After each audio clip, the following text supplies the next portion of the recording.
Sitting and standing around you are your family and friends, and we are all here as witnesses.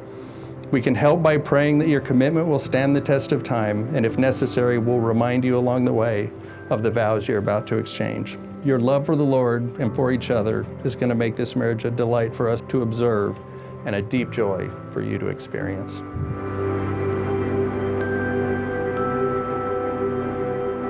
Christina is a friend that I can always tell anything to, and is the first person I go to with bad or good news. I've always said she'd be my one phone call if I'm ever in trouble, if you know what I mean. She's not only caring to her friends, but also to everyone she comes in contact with. Christina, you are not only my best friend, but you are my person. I can't wait to see what the future holds for you, and I love you so much.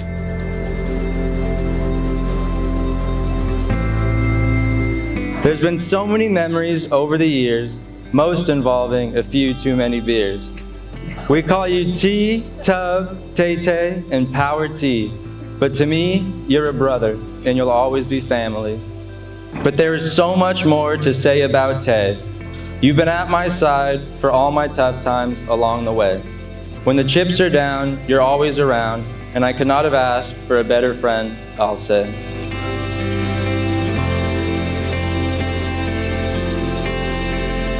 The night that Elaine went into labor, she called me, woke me up to let me know that the time was here. After a long night of labor, we were given this beautiful baby girl, and this is where God is amazing. The doctors gently placed this little girl in my arms, and my world crumbled. From that moment on, my new world revolved around this kid.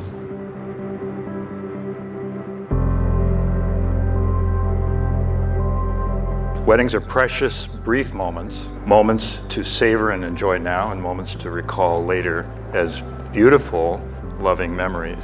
As we all communally share this moment to appreciate this very special time and place, look around and think about it. All the planning and dedication that every one of you went through to be here tonight.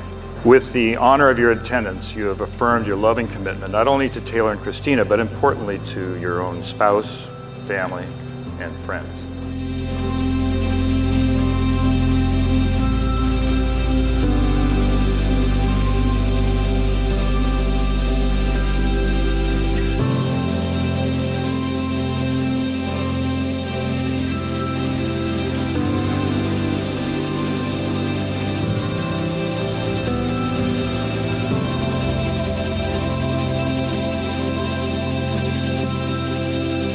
And at a young age, the thought had set in that someday I'd have to give her away. She was beautiful just like her mother. I knew it would come fast.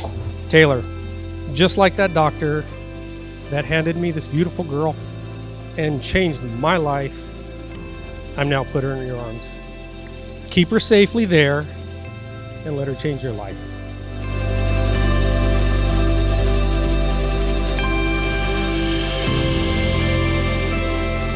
Taylor and Christina, we're all very excited to be here with you this evening because we love you and because we come with confidence that God has brought you to this point in your lives. We have watched Him develop your friendship into true love, now being formalized in the establishment of a home held together by His love. If you want the best that this relationship can offer, it's crucial that you understand and embrace God's ideal for marriage. The scriptures describe that starting in the book of Genesis. It was in a perfect place called Eden, a garden paradise, that God instituted marriage as the foundation of civilization. There in that garden, God took so much delight in the creation of their marriage that He proclaimed it good in their sight. The purpose and design of marriage remains the same.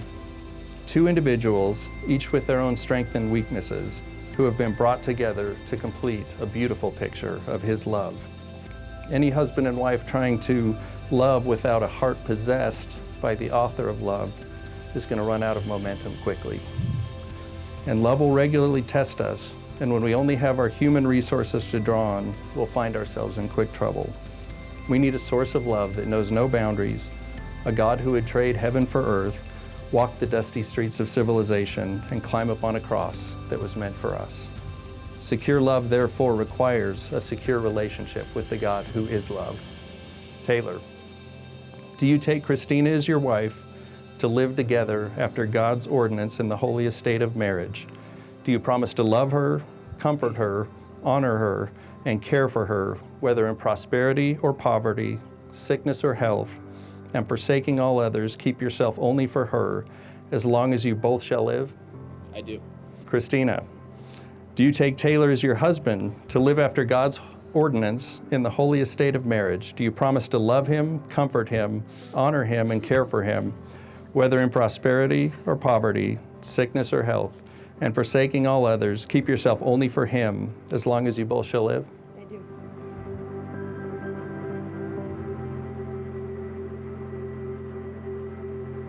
Christina, I give you this ring Taylor, I give you this ring, as a reminder to you always, that on this day I gave you my life, as it is now. and what it can become by the grace of God. Taylor and Christina will now take communion together to signify that Christ is the head of their one flesh union.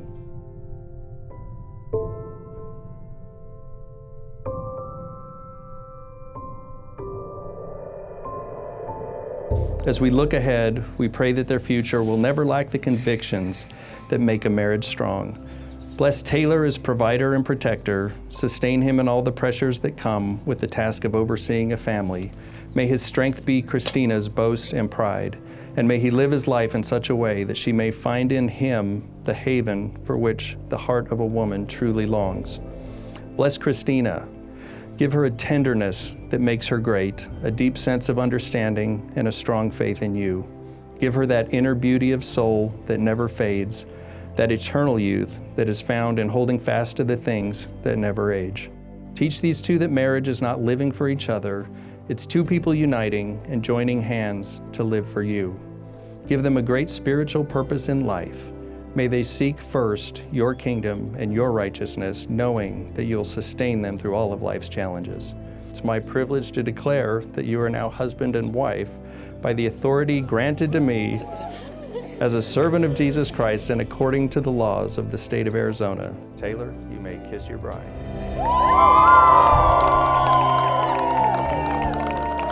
Mr. and Mrs. Taylor Preston.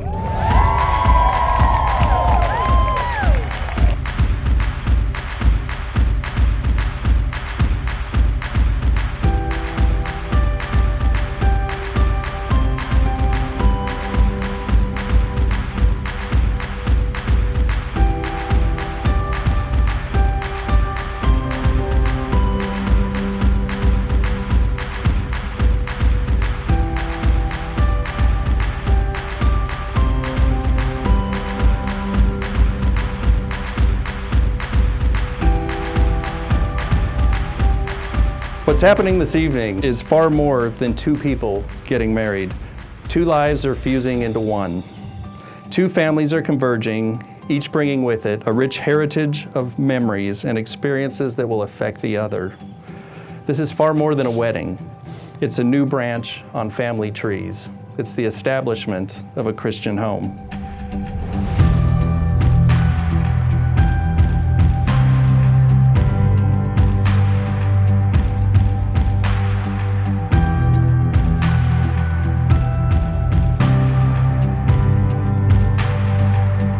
You see, we want you to experience genuine joy, not just during this happy occasion when it seems so easy, but when the pressures of life surround you and your only defense is your love.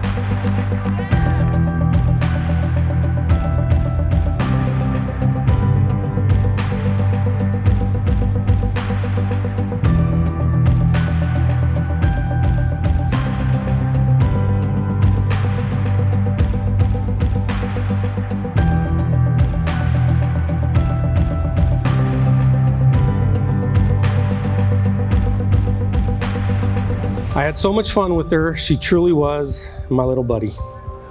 We had a blast at everything we did.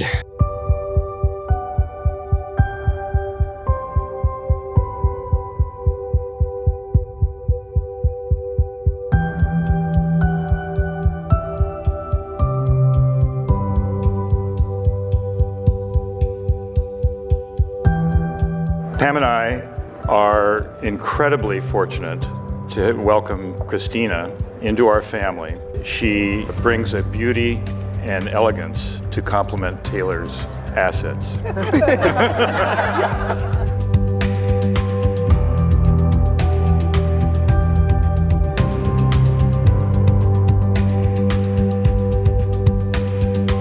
I, Taylor, take you, Christina, I, Christina, take you, Taylor, to be my lawfully wedded wife, to have and to hold from this day forward, for better, for worse, for richer, for poorer, in sickness and in health, to love and to cherish until death do us part.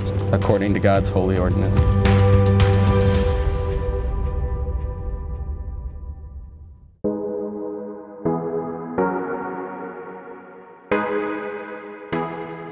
But in this beautiful setting, standing before your parents and surrounded by the friends that love you the most, it's easy to become enamored with our cultural ideals of love.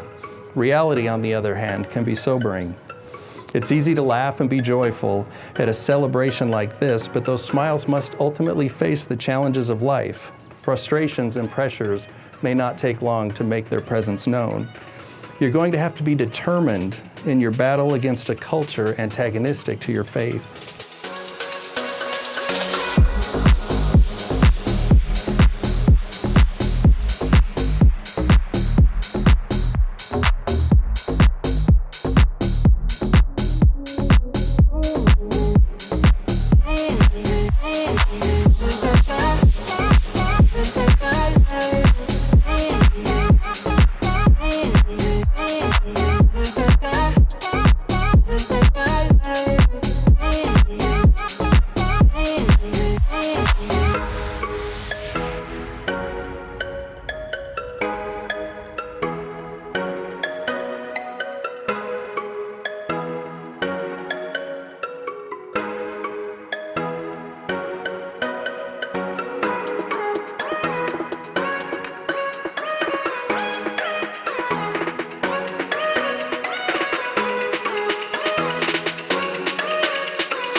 Bless them, Lord, and mature their character as they walk together with you. Give them enough hurts to keep them humane, enough failures to keep their hand clenched tightly in yours, and enough of successes to make them confident that they walk with you throughout all of their life. May they never take each other's love for granted, but always experience that breathless wonder that exclaims, "Out of all this world, you have chosen me."